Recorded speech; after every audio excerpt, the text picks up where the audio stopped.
is Shanae Bourne and Alejandro Bratti from Believe in Yourself, Believe in Your Business, and we welcome you to the Spanglish World Network on Singo TV channel 250 and 251.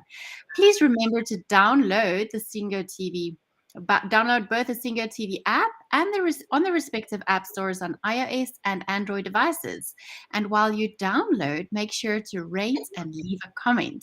The app is free, and Singo TV is also available on Google Chromecast, Amazon Fire and Fire Sticks, and Roku Sticks, and also on all smart TVs from 2016 forward. And today we welcome Justin and Fahoud.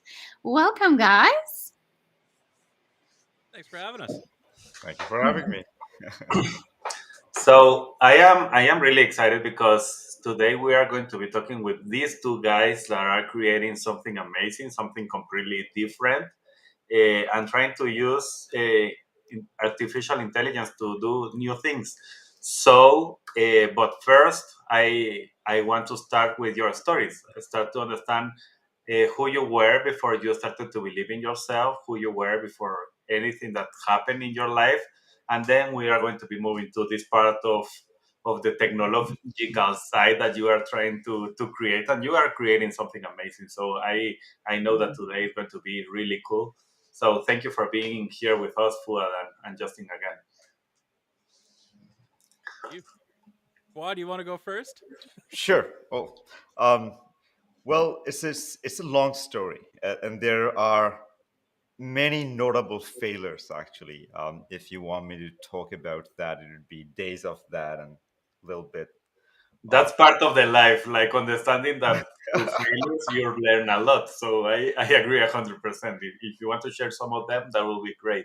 So I'll leave that big segment of failures. We'll talk a little bit of that, and then the big fun part. But we'll talk about the big key takeaways, of course. Um, I've been in marketing for about 20 years. Marketing in terms of not the traditional marketing, first time when the internet comes, I was very vested into understanding how the medium could be used to communicate. And when I was in legal practice, definitely completely in another domain, I was vested rather than consulting doing marketing. And then I ended up, long story short, I ended up doing marketing, living my legal career, and then analytics, and then machine learning. I met Justin in my former workplace about a decade ago, I believe. And About if that, I'm, yeah. my apologies if I'm wrong. It's been so long, right? I am over 40. So everything seems yesterday, but they're not yesterday. And we had so many discussions during our work that, look, we could solve this, we could solve that, we could do this, we could do that. And I think those conversations, as we think now, are where the really the essence of what we're doing today. So over time, we evolved our thoughts through those conversations, and ultimately we reunited after more than half a decade, about 8 years into our relationship, our And friendship. not to jump in too much here, but like, do you recall the fact that like we didn't do so many things and other people did it, and that's honestly why I have I gotta figure out where I'm pointing over here. That's why I have this guy here. If you remember, we used to share that in the office all the time when we were thinking about new ideas, and then we're like, but that won't work. This is fine. Sorry, Tell keep us going. your side of the story, Justin. I think that maybe you are going to have like better dates exactly of when happened the things. Pretty much, and I'm like up until the media force story is really where it all began for both of us. So I mean, yeah, Fuad's basically taken the crux of it there. I mean, it all started at Media Force in terms of Bluecap. Yep, it started It's years so cool to actually be working in it. Yeah. But sorry, Fuad, keep going. Well, I think I was almost coming to an end, and it's your turn, which is um, only about 2 years ago, Justin and I, we said, look, we have learned a lot. Um, we have evolved to be confident in terms of what we can do and what we can bring in terms of our value, our product's value, addressing the some of the business problems, real use cases, um, and that's where the idea of uh, we first started. Hey, what can we do in terms of natural language, not just processing, but other tasks such as understanding context. Justin and I often debated that one of the singular problem with a lot of the models out there right now is that it understands singular intent at a time. But humans don't speak with singular intents. I have so many agenda with almost every statement that you and I make, right? We have so many contexts. Now, to give human-like cognitive intelligence, uh, they didn't solve the problem. So that's where Do, we do you start. do you remember at Media Force we were doing that? Was it a rock event? Yes, what And was it? that's where we were. That's our first AI thing, and it was all about when people were asking about tickets, they were also asking about parking. But the AI was like, "All right, I could only do one thing at once here." So like that was our first foray into it, and that's where we started seeing the cracks and a little bit of what was being done. Um, yeah. And quick question. Let's go a little bit deeper in the side of the failures and the things that started to help you to understand. Okay, because on those failures is exactly where your characters start to show, like start to understand. Okay, I really want to do this. In the middle of those, you can be thinking like, maybe not. Maybe I am better in another thing. I don't have to be suffering about this. But what helped you to even through those failures to be like thinking like, I have to make this happen. It doesn't matter, but I have to make it happen. Well, I think uh, I'll I'll leave Justin to answer that for the bigger part, but I'll just add one thing. To be honest, I still have that hesitation. I always have that hesitation, and from time to time, but I reach out to my partner, Justin, and we do this shoulder support to each other. That we often have this, and I think there's a syndrome out there. You often get paranoid, or not paranoid, but you often asking questions with your It's the success and failure. imposter syndrome. It's the imposter syndrome you're thinking of. Yeah. Correct. And I think this is a great point, Alejandro. And uh, I don't think one ever stops doing it, questioning themselves on these things. But the key takeaway is that if you can reason yourself with yourself and the people that surround you, like your partners at workplace, if they can help you clear through those obstacles that you bring on, and I think this is necessary uh, for one to actually go through these exercises, because otherwise you are building your product or whatever you're building in a very blind way. You're not answering your own hesitations. Mm. That's my take on it, that I never stopped. But if I go back into my failures, I could see one of the biggest characteristics, or not characteristics, but a responsible attribute for failures that I often connect with, is the humbleness. um, Being able to humble with yourself and with others in terms of understanding failures, the rapidness, and being able to accept that. Um, Overall, the principle of being humble towards results and towards your colleagues, towards everything that surrounds you and everything that you surround, is one of the main pillars that leads you towards success. Mm.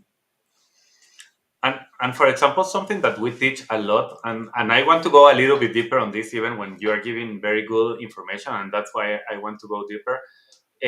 When we have I teach and we teach with Shanae some of the things like seven thieves of our best version, and one of them is the imposter syndrome, exactly what you are talking about. And that imposter syndrome can freeze you, and you can do anything because it's like, okay, this is bigger than me. I don't know what to do right now. It's like this is bigger. So, uh, and I agree. Everybody has that at some level, and that's where I want to ask you, how did you feel when you were like freeze, really completely freeze? And you are telling me a little bit of how you do it. Like, okay, I just call Justin, but do you remember one that both were like freeze at the same time, like thinking like, okay, this is bigger, and I don't know what we need to do here, because at the end, this is exactly the belief system that we're talking about. Believe in yourself, and starting to believe in yourself as Fuad and Justin, and from there you can create UC Labs. Like suddenly you can create an amazing company. But if you don't believe in yourself, that is going to be impossible. Yeah, and I think one of the biggest things we kind of experienced was when we were founding the company, when we were just, uh, will it work? Will it make sense? Are we going to be able to do the things we need to do? Can we afford it? All those things, and it really just came down to taking the leap and just saying, if not now, when? Mm, I mean, we could continue comfortable employment with the people we're with, and then things would be fine. But is it the future you want? Is it, achieving the goals you want? mm, Not necessarily. Like, I'm comfortable, but I'm not achieving my goals. So, I mean, the big driver for me, and I'm going to say the same for you probably, Fuad, is, to just take that leap and just go for those goals and to try to believe in it. And belief is right there alongside that, because if you don't believe it's going to succeed, then you really haven't started your journey at all. yeah. Yeah, 100%. you have to have that faith at some point. And I think I mean, there are two forces, right? Internal and external. Internal is your own, and they're definitely the real external forces. You have your family, you have your friends, everyone's doing amazing. Well, you're going this way, everyone's going that way. Yeah. Um, Lord has to play in all this. But one thing that really helped me in my use case over the last 2 years is the team that we kept building. Uh, Collectively uh, kept the faith very intact when one fell apart in terms of these frozen moments, brain freeze. The rest of us pulled that person back into the ring. And I think without the teamwork, if I was alone, if Justin was alone, or even just the two of us were alone, it would have been more difficult than what we have built now. Yeah. It's really a community now, and and the faith is much more stronger. But initially, when failures happened, we experienced in our earlier initiatives and so forth. Uh, I think if I could come up with one key takeaway from those experiences, is that surround yourself with people that you can rely on the level of these domains that you are working on. And if they can reason you, then you that's another dimension that you should add to your justifying attributes. If others are validating it, I Mhm. must be, not seeing it, but let's try to drill down and see how I can clear the site. Well, and you, Justin, from your side, what do you see? I mean, back to the imposter syndrome stuff. I mean, I didn't do the university thing like everyone else. I mean, I kind of went through college. I kind of did a lot of in the trenches stuff to get my education. So sometimes, like when I'm thinking about what I'm doing, I'm like, am I the person I am? Do I have the skills I have? These are the hangups I get often, and like Fuad said, the team definitely helps pull you out of it. They're like, nah, like you're absolutely validated in everything you say. Another part of it is just, look back on what you've accomplished. And when we look at the company in itself, in 2 years, what we've accomplished, we've built an entire platform over the last, we've been around for 2 years, but I think it's only the last year we've been really working on the product as a whole. So it's just the overall accomplishment and the orchestration of it. And it's reassuring to actually see some results. But, it's absolutely difficult to get over those original hangups. It's like, like I said, do I have the money? Do I have the skills? Do I have the network? Do I have all this stuff? And at some point, like I said, you just have to really breathe in deep and just go, you know what? I'm doing this. And I think And that next, Justin, sorry, go ahead. no, I just wanted some clarity on what exactly it is that you guys do, because we had a little discussion before the show, but I'm pretty sure everyone who's watching is a little lost. So Yeah, of course, explain of course. a little about what you do, how you got there, and how are things now? Yeah. So UC Lab started as a kind of consulting firm. So we were doing services. We were looking at how we can do digital transformation. That's taking more manual methods and automating them, be it with AI or process or things like Yeah. that. We became a Google partner shortly after foundation of that, and then we decided, you know what? We've always talked about a product. Let's build a product. And our original foray into the product space was a medical product called Sprite, which was designed to facilitate better kind of doctor-patient interactions. So the AI would sit there and listen to the conversation you had with your doctor, and then it would summarize all the key details of it and kind of build some medical notes and kind of work on that process. But as we were building that, one of our first hurdles kind of came up, which is, medical certification is expensive, and we need some investment, we need some revenue. So we looked at everything we'd built and we kind of said, you know, the pandemic is in full swing. People are staying at home, they're doing remote meetings. Everything we've built can be translated into a business case. So that's when kind of Bluecap was born. It was, we can take everything we've built with the AI and apply it to business conversations. So that's when we kind of shifted gears a little. I mean, we kept going with the medical, but we shifted gears a little. And I guess that's one of our first major challenges, right, Fuad? Was what do Exactly. we do now? I think our one of the things that we were thinking, that struck to us kind of, that we can commercialize. Time to commercializing our technology is ripe in another domain while we're working, for achieving far more precision in the healthcare context. But Yeah. as the technology was, it was already ready Hmm. to integrate and so forth into the bigger, wider spectrum of use case. And as pandemic started, online meeting became almost a thing to do. I mean, you couldn't avoid anymore, no matter Yeah. what your job was, from class teaching to doing construction, right? And so we thought, let's pivot towards growth and Mm. not stop our healthcare.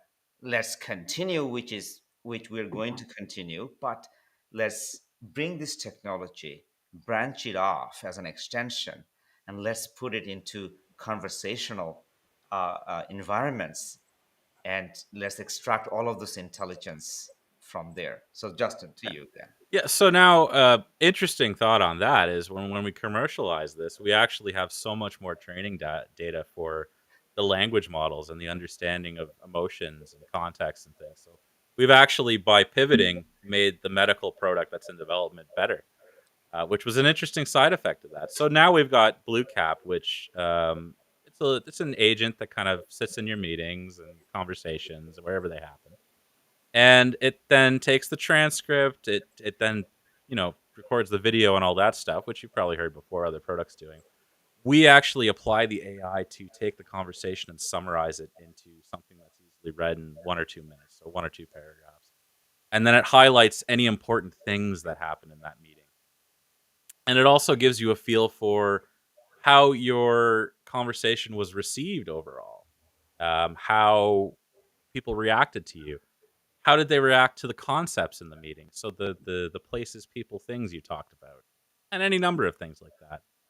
So it's an overall understanding of conversations, relationships, how they change over time, the things that affect them, and things like that. And Fuad, anything else you want to add to it? and and what it does is it augments your ability to be more productive. So for example, let's say that you and I are discussing and you're talking about $100,000 deals and all of these other affinities around these deals, the characteristic of these deals and so forth. After this conversation or even during this conversation, you'd expect your colleague or staff to actually do the CRM work, right? Create the deal and Yeah. so forth. But what if you had a human like assistant, a machine, who just does it automatically for you? And not just does it automatically for you, but does so much more even than you could have done. So it can do a lot of other mapping of relational graphs and so forth so that you can extract even more intelligence from that conversation, which is what is the likeliness this deal actually going through event, right? Not just based on historical data, but so many other cues that now you can actually use emotional cues from this and other, affinity of that group, of that account, of contacts, and so forth.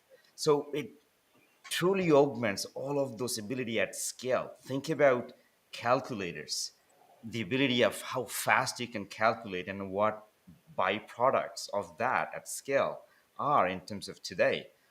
Similarly, here the ability is exponentially, uh, you know, unimaginable kind of. It really limits by your creativity what you can do with it. But the intelligence that it provides in terms of removing digital labor from humans is that you don't have to do much now. You can focus more, while after the meeting, you can take much more detailed intelligence than before. So I could now automate my CRM to update each profile as I interact with them without I touching, me touching the keyboard. My next colleague, Justin, as he receives the call from Alejandro, who, let's say, I sold him a deal, but let's say after the deal, he wasn't really happy with it because the service he received from me. Justin, as he logs in, he sees that in human like language with one or two lines as an updated information on his profile. What happened with Alejandro and our company? What is his emotion like? Which would be he wasn't probably very happy, and certain other business and intents. What could could he buy, and what could be some potential risks based on interactions and all the other cues and metadata that we find in the recent data. That's awesome. That's really, really, that can really revolutionize entrepreneurship. Because if you can do that, then people who are one man bands can achieve success so much quicker. Absolutely. Well, it's like having extra staff without having to foot the Without the bill for that paycheck. much more people. Yeah. Yeah. I mean, paycheck is one thing. Another is you don't even have to see them, right? Hmm. There's no management to it. It just happens. Yeah. But And people is important too. oh, Well, absolutely, as we've mentioned, teams are important. teams are important. We couldn't even exactly. The other thing is time to insights. It's done in near real time. So there's absolutely no lagging. And because of no lag, imagine the leverage that you have, how much faster business transaction could be done. Yeah. And tell me when you started, because now that we entered to this UC lab and all the things that you are doing, and even like before the pandemic, you started to change. Like, okay, I see an opportunity here. How was that process of okay, let's do it, and even something that started to became in the middle to really create what you were seeing and how you overcome them. I mean, challenge wise, the entire pivot is a challenge, right? Because you have your business plan set out and you think, okay, we found a problem with it. You know, we have to do something. So there was a lot of conversations, a lot of long conversations between me and Fuad and the team. Parth was with us at that point, right, Fuad? Yes. Yes, he made it all possible. What am I saying? Um, so yeah, it was a real team effort to kind of make sure that we're making the right decision, because it's a wholesale change to everything you're doing. So it's a tough decision to make in the first place. But after we got everybody's opinions in and we all did our research on the market, the competition, it all made sense. So we kind of reasoned through it, and then we just said, you know what, like anything, let's just dive in. Awesome. That sounds really good. We're And we're we're we're in a way risk takers in a way, because we're just like, you know what, we're going all in on whatever we're doing. But that's what we as entrepreneurs do. If you don't take that leap of faith, you'll never know. And you might die with that song in your heart. That's, I think, for both of us. I don't know. I don't want to speak for you too much, Fuad, but I think that's really it, right? You're Like, right. we wouldn't have known, like, and it's been great. It's been a great experience. I mean, this is one of the best things I've done. Um, Probably we've done as a team. So glad we did it. Glad we did it. And so, Fuad, you were speaking earlier about, the ability to, let's say, for example, make a quote for Alejandro, and then getting in the deals. What happened to you guys when you did not get those deals? How did you feel, and how did you still decided to pursue? I apologize, Shanae. You may have to repeat that question. And if I got it right, let me repeat it first. How did I feel when deals fell through? Yes. Well, it's not a great feeling for sure. Um, Mm. Especially when deals that you're very positive about throughout the journey of nurturing, and at the very last stage, things fall still, and you just know it, right? That something went wrong and it's not gonna go, but you still have your fingers crossed, and ultimately it doesn't go right, and you're emotionally tortured throughout this time, during and after. The way we deal with it is we try to be facilitators in the journey of deal nurturing, meaning not from looking at it from the sales perspective, but rather the buying facilitator perspective. And when we often approach that use methodology, we always see a little bit better outcomes in deal outcomes. That is, as long as we as a team, when we fail on a deal, but if we can conclude that we learned something from this failure, we actually celebrate. Um, Failures are often, I mean, if it's a repetitive failure, then we take um, Hmm. actions that are necessary. What One of the fun things they said about SpaceX was they learned more from a rocket exploding than getting into space. Right, you're Yeah. absolutely Yes. and they are actually, they bring you closer to success. Yes, So they do. so I think we have taken the same approach. If we fail, and if it's for a valid reason, if we learned something, then it's celebration worthy. But if it's something that, a reckless, well, then you're justified to feel bad about it, right? Yeah. And sometimes it's hard to deal with that because, you put everything into it and then it falls flat on its face. But it's good to hear that you guys are celebrating your failures as well and turn them into victory. Or maybe we're a little privileged to feel that way because we have the data, our own platform that kind of screams out and Here's what tells went wrong. where's what went wrong, and we're like, Eureka, this is it, we got it right there, right? So Oh man, that is so cool. And tell me in regards of what you are dreaming about for the future, because you are already creating a lot of the stuff that you were dreaming before. And of course, I know that there are some things that you continue working right now. But even if you see that they are possible and the things that are possible now, it's like, okay, it's part of my plan. But if Alejandro, I ask you about what is outside that plan because you don't know how to make it possible, but you're dreaming about it, what is that? so maybe I'll answer it in short, and then Justin, he will have better vision in it.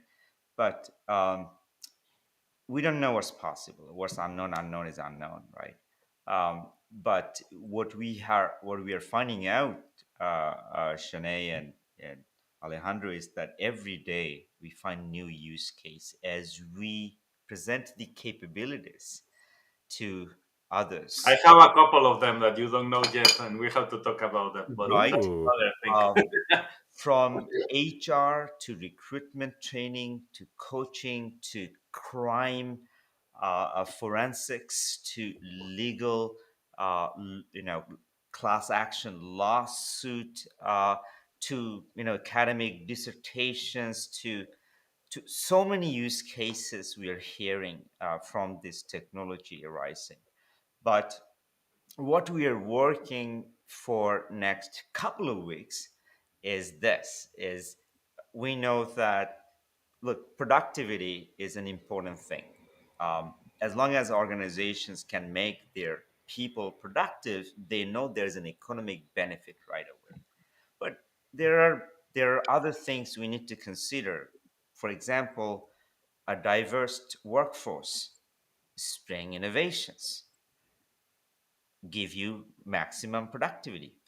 So to do that, we're going to start doing some unprecedented things such as measuring, quantifying diversity, quantifying uh, Mm.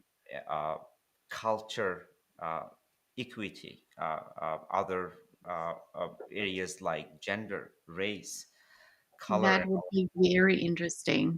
but imagine being able to do it in a way that is not threatening to one or the organization in terms of privacy, Mm. and being able to deliver these outcomes in almost real time so that you can take actions. Should the course need to be changed, you can get the results immediately and take actions also immediately. um, Yeah. at the same time, we want to aggregate those event-driven analytics and intelligence to the HR so that they can take actions as a whole, organization-wide, not pointing fingers to Fuad, you were so bad, Justin, you were so good, kind of thing. But they would be able to understand what are the weakness, what are the strengths of the organization Yeah, where versus. does my team need a little extra help? And no, it's like Fuad was saying, like it starts with, coaching people. What you said is probably not the best way you could have said that. And because it's coming from an AI, people are less, it doesn't offend them in a way because it's not like your managers come to you and said, hey, you messed up. It's the AI going, next time, here's a suggestion. And then, like Fuad said, at the aggregate, it's going to be about, does my whole team maybe need some reinforcement in this area? So positive stuff. Sorry, keep going, Fuad. And I want to reemphasize on what you just said. That's an amazing point that we have found a new behavior in humans, that we are more receptive to machines in terms of constructive criticisms. If our managers say, "Hey, Fuad, earlier in the meeting you mentioned something that wasn't politically right," I'd be like, "Whoa, whoa, whoa, whoa, whoa, whoa," or maybe I'd be okay. Well, thank you What are for you saying. saying, Justin? Yeah, or I'd be like, if I'm very That open-minded. never happens. I'm sorry. I'd be like, Justin, thank you so much for letting me know. But inside, I'd be burning and I'd be like punching his face, right? But if the machine was to tell me, I'm almost feeling nothing, there is no emotion, right? So there is a better negotiation, better result from this angle we find. Yeah. That's really cool. That's really cool. And tell us, because I know that you mentioned a little bit about this, but at the end, something that a lot of people really is concerned when you start to see this type of technologies is privacy. What is happening with privacy? And suddenly Fuad and Justin knows everything about me. They know even my way that I am seeing and how I am drinking and how I am doing all this stuff. So what is happening with my privacy? Before I knew that they know some of the things, but now they know even how I behave. So how are you working on that area to really help people to feel like, don't worry, we are not giving this to all the big companies to take better decisions on you, and suddenly you can't even think because they already know. This is a great point, Alejandro. I think one of the way we are explaining is that first of all, the analytics that we are producing using AI intelligence is only an augmented version of human version, meaning we are not reproducing anything that a human is not being able to observe during this meeting. Um, if I am labeled as not agreeable to what Alejandro said, you probably already labeled that in your notes. If you haven't done that, in the back of your mind, you already have, subconscious or conscious, different notes connected together to build some conclusion that I like Fuad or I don't like Fuad. Um, and basically, we're doing the same thing but with machine intelligence. So it's not really going deeper and finding out, hey, what Alejandro did on other social platforms, right? He just mentioned pizza. Let's see what he likes on Facebook. Not happening. So that's so the extraction is limited to within the boundaries of the interaction that are taking place, and the privacy. You probably hear knocks. Those are my children knocking. Um, they don't know we are on TV. So, If you need to get that, I can just finish the thought if you want. please, I'll be right back. And the second part of it is we're not selling any user specific data to anyone. Like that's not part of the.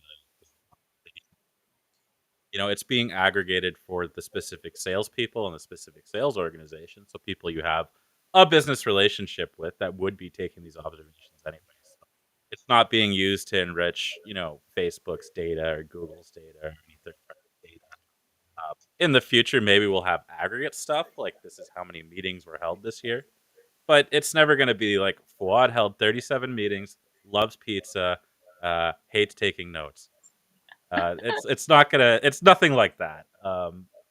And of course, Fuad, everything is encrypted at rest. It's all very secure. We take the most modern steps towards security. So things like no trust, zero trust. So at no point is anyone just trusted by virtue of who they are. You're always you have to clear your access over and over repeatedly. Not everybody has access to the data. Only key personnel that need it in that moment have access to the actual databases.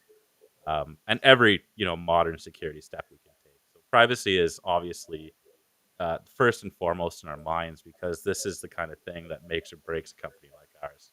People need to trust it in order to use it. Mm. 100%. And for companies that would like added extra security, we're offering private cloud so that their entire data could be isolated from every other uh, entities and so forth. Yeah, so for medical, legal, anyone that needs that added security. Now, I- having said that, as an organization, if you have access to your data, so if you'd like to segment, for example, to augment your uh, uh, targeting, for example, in terms of communication and outreach, let's say you want to segment data, everyone who ended their call with a certain degree of emotion combined with certain metadata as topics they mentioned or products they're interested in. And you combine those different affinities and then you segment the data, filter the data, and now you can reach out to those people with a specific message. Wow. You can put your marketing on steroids, man. I'm a marketer, so I'm very interested in what you have to say. Well, this is very important then, Shanae. So, for example, think now as Google is removing the cookie driven targeting, tracking, and so forth. They are asking businesses to augment their first party data so that they can use their own data to retarget their audience. And this is it, right? With this speech analytics, AI driven analytics that you are triggering, you could actually, these are your affinities of your audience. You could combine this and take this to Google Ads and Facebook Ads and say, Great. here's my proprietary data, and target them for this specific outreach or I, ads. I like that better because it's more honest in a way because it's data that's actually been given to you by your customers as opposed to going and scraping it from every corner of the internet. So Yeah, I think it's more accurate, right? Because they have given you this data. They've talked about it. They've said it to you. They've had these conversations. So this is exactly. this is where exactly where our value that we bring comes, which is scaling emotions. Now you can, as you attach this data to your targeting data from marketing perspective, if you attach the dimension of sentiment and agreeability and all these other dimensions that we are giving you to your marketing data, you'd be able to personalize your outreach through ads platform without violating privacy, uh, and be very, very relevant. Hmm. Mm. And then, have you guys? What sort of boundaries did you put for the AI that you wrote? Is that something that you thought about, or is that not something that you have done yet? Boundaries in terms of what it's looking at, or No, kind as of. as the AI evolves, would it be able to evolve by itself, Ooh. like Ultron? I mean, I've seen the white papers on it, but I hope that we won't be driving that because it knows far too much about me specifically. Uh, You think that you're a bad person, Justin?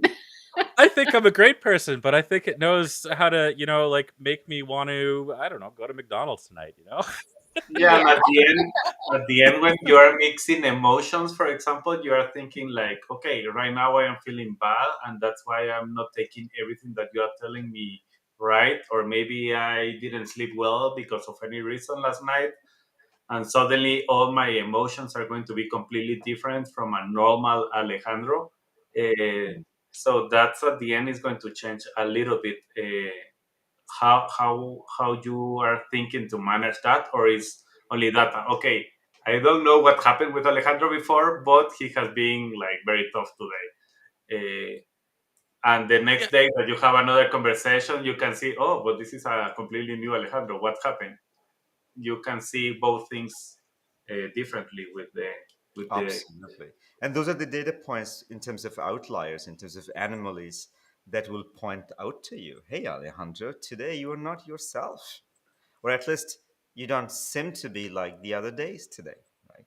Um, Mm, and those are the reassurance let's say, uh, that one would actually probably find as reconfirmation, that whether their feeling is right, they're labeling it right themselves or not, if that makes And any Yeah. sense. I'd like to see the AI get to a point too where if a manager saw this depression in it, this dip, the AI could go, this isn't your usual Alejandro. Maybe, don't look at this too hard. Something happened clearly. We don't know what.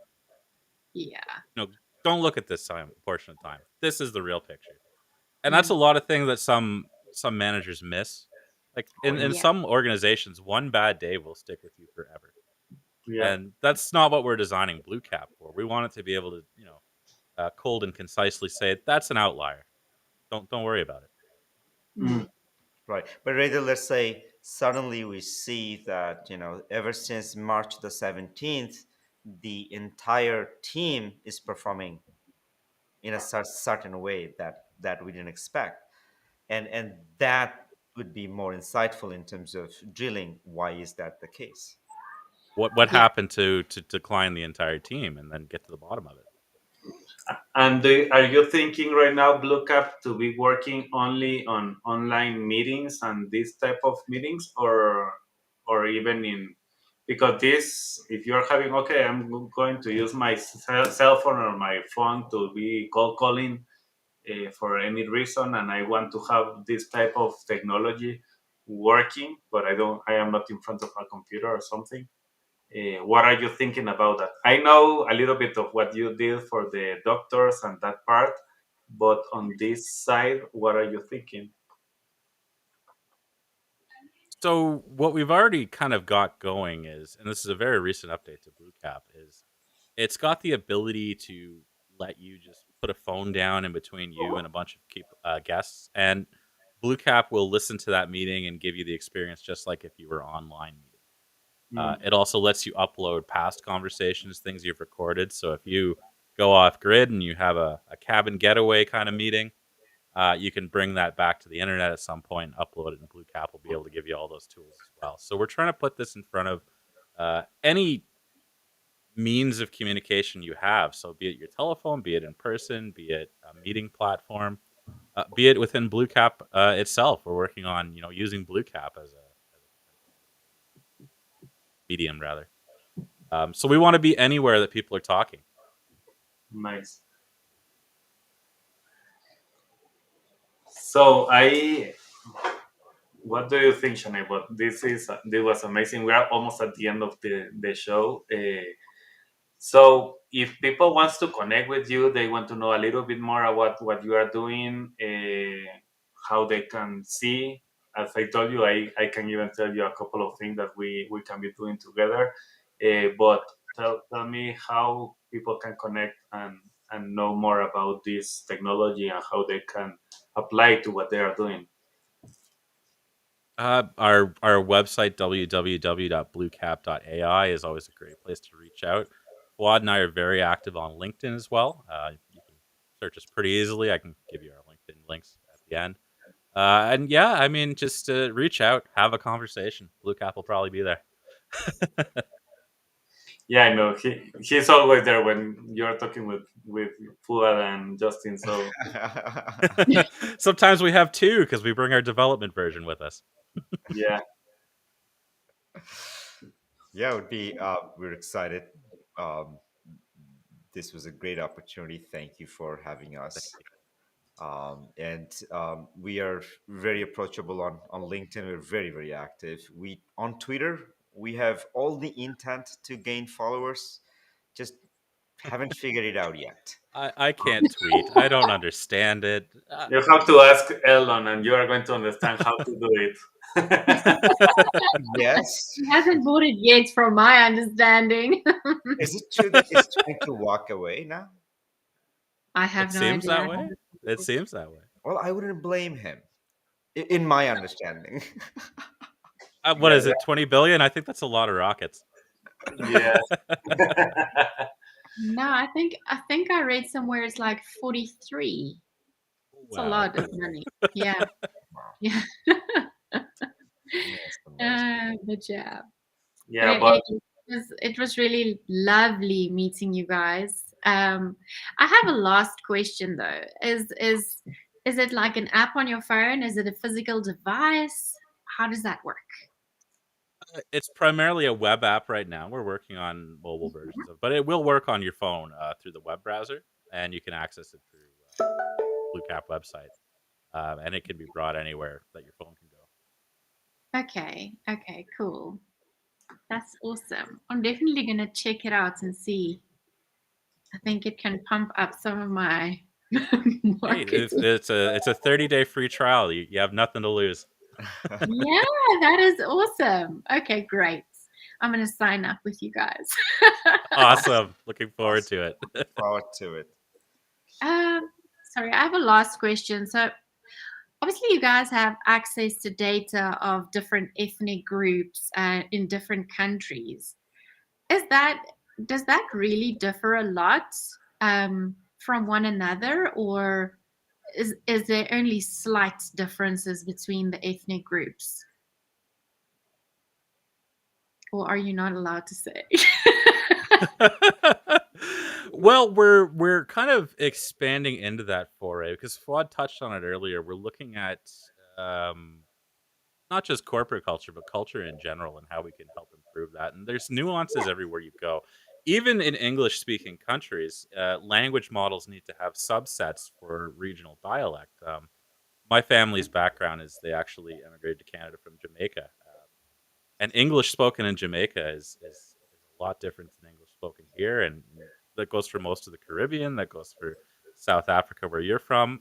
There are certain regional nuances to it that you have to account for. So, every language model is tuned a little differently for where you are, and as we Yeah. cross languages, it's tuned specifically for that as well. So, uh, there are notable differences, and there are some things that you have to do in AI to actually account for those.